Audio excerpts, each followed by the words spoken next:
Good evening, everyone, Chairman and members of the PetroFed jury and awards committee, eminent leaders from the oil and gas sector, distinguished guests, respected members of the jury, ladies and gentlemen, thank you for giving me the great honor of addressing you on this very grand occasion. When I was invited to speak this evening, I asked, what could I possibly tell you all that you don't already know? And the answer took me by surprise. I was told that the government really wants to hear about your personal experience working in India, the good, the bad, and the ugly. So as a gracious guest, I'm now obliged to follow these instructions. It is no secret that doing business in India is challenging. In the World Bank's Ease of Doing Business ranking, out of 189 countries, India sits at number 130. And for dealing with construction permits, it is 183rd. The government is introducing more business-friendly policies, and India went up 10 places last year, and that is good, but there is still a long way to go. Companies like Shell face many challenges, and while things have certainly improved and changed for the better, I'll touch upon some of the areas that I hope can still be improved. I was born in Bombay and I was educated in Dehradun. My father was in the service of the Indian government from the age of 17 for his entire life. So I care deeply about this country, and I speak with a great desire for India's success on the global stage. I want to stress that positive change for India can only happen when government and business work in partnership. The government alone cannot create the jobs for everyone, so it also needs private companies like Shell to do so. Today, Shell employs over 4,500 people in India, and this has nearly trebled in the 4 years that I've been here, and it's still growing fast. By 2020, Shell India is poised to be the third largest company by numbers of people out of 70 countries in the Shell group of family. This is testament to the wonderful talent here, India's demographic dividend.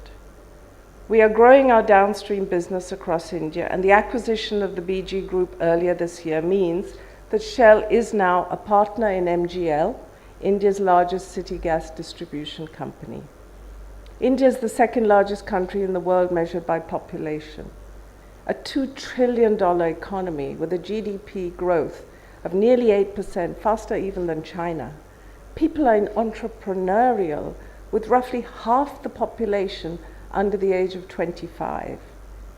In order to keep the economy growing and to provide a decent standard of living for everyone, for the many, and not just for the few, India needs inclusive growth. Fueling this growth requires plentiful, low-carbon energy and breakthrough technologies. Shell can play a significant part in the energy transition in India. We are here for the long term, and we need to make good our long-term investment. In the present government of Modi Sarkar, I have seen a genuine willingness to listen and to change to new ways of working. This is the good part of my time here. But I've also seen the opposite, when things have stalled because of lengthy and complicated bureaucratic processes that can paralyze investment. That is the bad part. I moved to India from London in 2012 to become the head of Shell's business here. I had great plans for sustainable growth. I was really excited about the pipeline of projects available. But just 3 months into the job, I had my baptism by fire when a capricious transfer pricing tax case landed right in my lap. This carried a potential demand for nearly $2 billion. That tax case was the bane of half my time in India. It wasted 2 years, which I could have spent growing this company. Not one person I ever met thought the tax case against Shell had any merit. but it was easier to be silent and let things lie. That was the ugly part of my time here. Fortunately, Shell won the tax case in Bombay High Court in 2012, and just 2 months later, this cabinet decided not to appeal the Supreme Court. At last, we had a government true to its word. It was business friendly. Shortly after that, I was able to announce and implement Shell's strategic plans for India that had been on hold for so long. In addition to the finance center in Chennai and the 44-acre technology campus in Bangalore, I was able to bring Shell's global IT projects to a brand new center here in India, in Bangalore, where we have now been recruiting about 100 talented people every single month since last year. The resolution of the tax case was not the only positive signal of this government's business-friendly agenda. There have been many reforms, as Mr. Ashok has said. The deregulation of diesel prices quickly led us to plan the expansion of our retail network. And I'm frequently asked, why are there so few Shell stations here? But it's not as easy as it sounds. For example, it takes us well over a year to open a service station and welcome our first customer. Unlike in many countries that we operate, the rules in India state that it has to be a greenfield site, which requires acquisition of land, which we all know can take very long, and countless permits. A single window clearance would be of great benefit to all of us.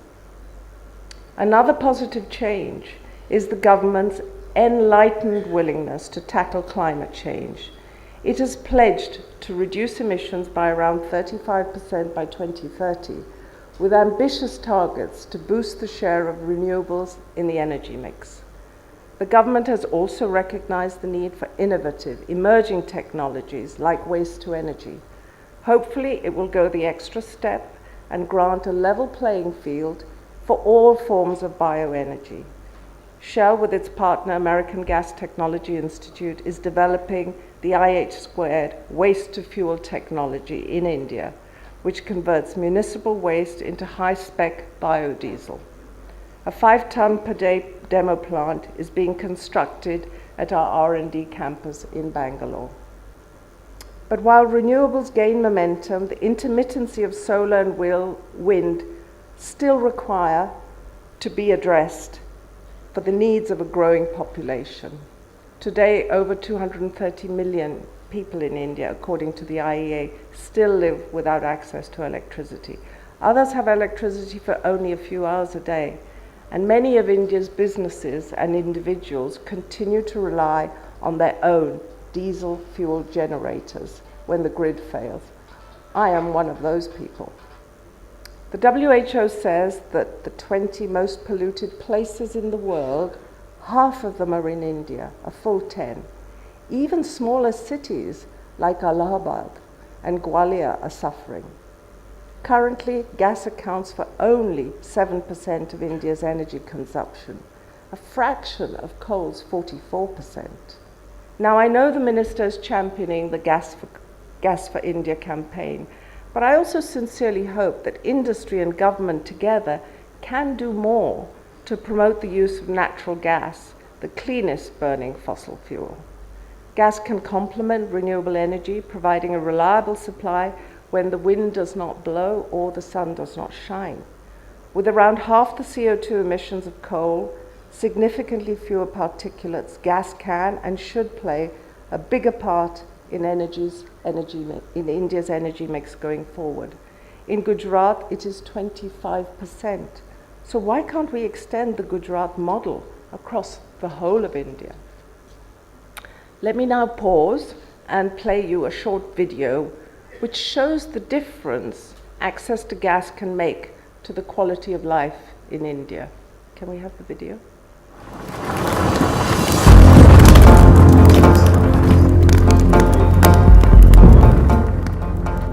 Usha Ben spends 3 hours a day cooking for her family, like millions of women in rural India.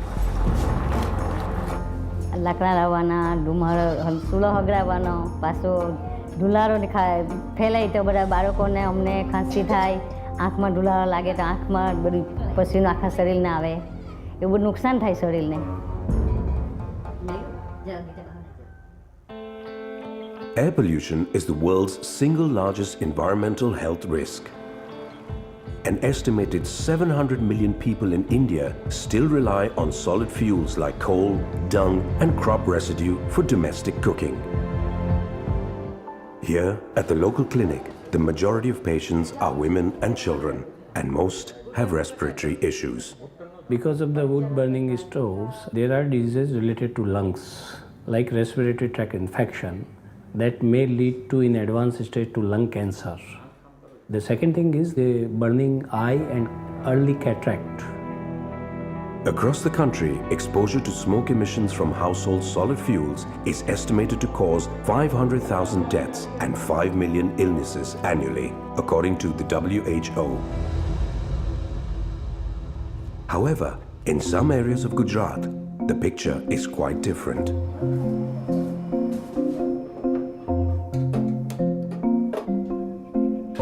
એટલે લાકડા એવું લેવા જતા તો 2 કલાક નીકળી જતા મોટા મૂકતા પાછા મજૂરી જતા ખેતરમાં આવીને પછી આવીને લાકડા બારતા કાપતા મૂકતા પછી શાક ચૂલે બનાવતા રોટલા બનાવતા તો 1 કલાક 2 કલાક વધારે નીકળી જતા. હવે જેદાને ગેસ આવ્યો તેદાને 1 કલાક ટાઈમ મળે તો એક કામ વધારે થાય. Using pipe gas, women can save up to 5 hours every day, which also helps them increase their household income. 2-3 કલાક મળે કામ. ઝાડુ પોતું એવું કરવા ગઈએ જ્યારે કામ મળે કામ ઘેરનું પતી જાય તો 2-3 કલાક ઝાડુ પોતું કરે તો 1500 રૂપિયા આપે. Gas transmission networks in Gujarat has helped tremendously in increasing the use of gas in the energy basket. Suppose gas was a little more expensive, it's still better because you take the total benefit of it. I think people are now convinced that it's good for them. It's good for their health, their dignity, their working. And I think that's very important. And I think that's where the government support is very useful. Gujarat is the first state to connect some of its villages to pipe gas for cooking. An aspiration, according to the Prime Minister, is to expand this to several other states. Good news for India. Great news for the health of India's women and children.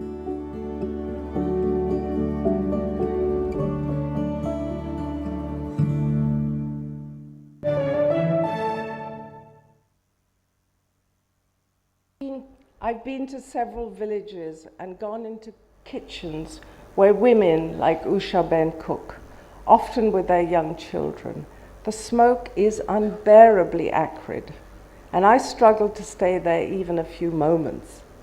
It's heartbreaking to know that so many women and children die prematurely each year from lung disease. I rest my case. Let me turn to some practical things I believe we can do. India should quicken the pace of reform and allow market-driven policy to encourage companies to produce more gas. It also needs a fiscal policy that makes gas more attractive to both businesses and households. Now, the passing of the GST bill by way of the upper house in Parliament last week was a welcome and historic move to simplify taxation in India. But natural gas is unfortunately not included under its ambit for now. For me, this is a missed opportunity. India might also offer incentives to companies that are building vital infrastructure such as pipelines and terminals. For the benefit of customers, there should be fewer barriers to entry. Strong private brands like Shell cannot make use of the existing pipeline to transport fuel from refinery to service station. Instead, we have to resort to trucks, which is both costly and hazardous. There is one road death every 4 minutes in India, which leads me to a topic I am deeply passionate about, and that's safety. Indeed, while Shell's business is in the energy sector, it is our people that really make the difference. That is why it's so important to safeguard the health and safety of the entire workforce. I feel strongly that our industry, in partnership with government, can do more. Hold offenders to higher levels of scrutiny. Why is losing a life any less important? Let me address another topic dear to my heart, the matter of women in diversity. In the oil and gas industry, female workers are rarely to be seen. Look around you. I can hardly see any in the audience. And yet, they are a huge source of talent. At board level meetings, I'm often the only woman in the room. We are years behind banking and government when it comes to gender equality. At Shell India, 25% of our board is made up of women. In our IT center, I have made it my mission to have a 50-50 ratio of male and female employees. We are not there yet. We have a way to go, but we're doing well. And my hope is that even after I leave, the policy will continue and we will reach that target. Probably the question I've been asked the most in my time here is why Shell has not invested in the upstream. Unfortunately, India does not seem to be blessed with abundant resources. I say this because we don't know. We have scant seismic data, and ever since I arrived, I have been told that the National Data Repository is nearly ready. In the absence of good quality data, the risks are inevitably higher. A number of major private players are in dispute with the government about pricing, production sharing contracts, tax, or something more esoteric. I'm also aware that Minister Pradhanji is working very hard to change this impression. But I compare the difficulties here with Myanmar's Andaman Seas, where Shell holds equity interest in 7 offshore blocks. Myanmar has offered large open acreage for exploration on reasonable terms with foreign businesses, including tax breaks. And regardless of the political situation, the country appears to have let the bureaucracy and civil service work unhindered. Distinguished guests, ladies and gentlemen, as I conclude my speech, I want you to remember Usha Ben's ugly, smoke-filled kitchen. Together, let's make that a thing of the past. We in the industry need to play our part in securing cleaner energy for India's growth. We will have to invest in new technologies, infrastructure, renewables, and people, our most valuable resource. We need to create jobs and skill people, be more diverse, and act responsibly. In return, in order for India to progress, the government should reduce protectionism and create a level playing field for fair competition. Its focus on ease of doing business is so right, and I hope it will stamp out corrupt practices. Now, I'd like to thank the people who have really made a difference to this industry. I thank, in his absence, the Honourable Petroleum Minister, Shri Pradhanji, for his dynamism, foresight, and vision. Under his astute leadership, the oil and gas industry is being reformed.